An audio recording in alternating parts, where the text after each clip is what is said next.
Hey everybody, I'm releasing this video because today is the International Day of the Girl, and I wanted to support the Malala Fund by helping them raise money to continue working for a world where every girl can learn and lead. More than 130 million girls are out of school, and the Malala Fund is working to break down the barriers holding girls back by advocating for resources and policy changes, investing in local educators and advocates, and amplifying girls' voices. So please hit that donate button and help support the Malala Fund today. And in support of the International Day of the Girl, I wanted to share my own story of being a girl in school. And if you don't know, I grew up in a really small town where the expectation in a lot of ways was for me to get married and have kids. I even vividly remember my brother asking my mom, who relayed it to me because my family doesn't really keep secrets, but he asked if I was ever going to settle down. I was 21 years old, you guys. And it was so shocking to me that he thought that I should already be getting married and settling down, as if the idea that I wanted to go to graduate school or continue doing what I was doing wasn't in line with what was expected. And it's kind of interesting thinking about the women in my family as a whole, because my grandmother and mother are both huge role models of mine, because in many ways they push back against social norms at the time. For example, my grandfather wanted to marry my grandmother, and she was just graduating from high school, which back then was kind of the norm. You graduate high school, you get married, you have kids. But she wasn't ready for that. She didn't want to settle down. She felt rushed.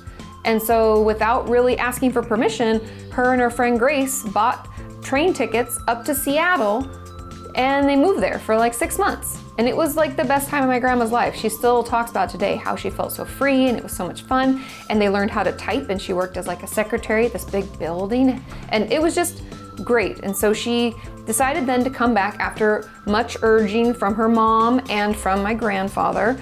They wanted her back. She came back after a while and got married and settled down. And she even says that she didn't know if she was quite ready for it then, but that was just kind of what was expected.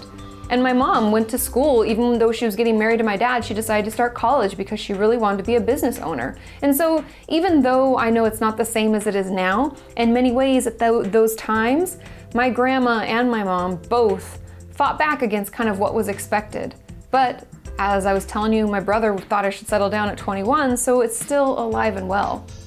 And when the Malala Fund asked me to talk about girls in school and my own kind of experience in school, because if you don't know, I went to a lot of school, but I remember vividly in high school we had what was called moot court, where you like pretend to have a court case and everybody plays a certain role, and you kind of just picked papers out of a hat and you got to either be a lawyer, play, whatever you were, and I ended up being the judge.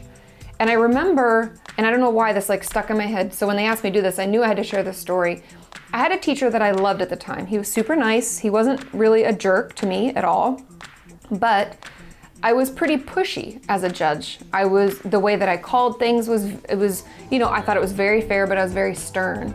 And I remember in the debriefing of the moot court, he said, if you were a guy, no one would think anything of it, but since you're a girl, you kind of came across as the B word. And he didn't use the B word, he said B word just like that because it was school, but that's what he said to me. And I remember, I was a pretty feisty kid, thank God for my mom and dad letting me be that way, I guess, or I don't know, my genes. But I remember him saying that to me and thinking, that's not okay, and I'll be whatever I want to be, Because I think that being told to like sit down and shut up and I can't be pushy or loud or act like a boy because I'm a girl, it just was never going to be the way that I was going to be. I was never going to listen to that. And I always decided to do what I wanted to do.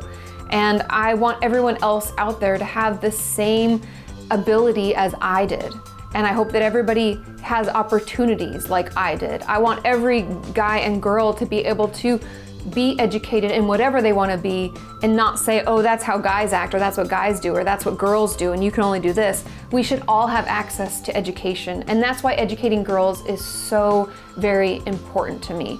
And it's why we really need to work together and support one another instead of tearing each other down. And so I think in a lot of ways I try to lead by example with that, collaborating with other women in the YouTube space, helping other people out, talking to my community members.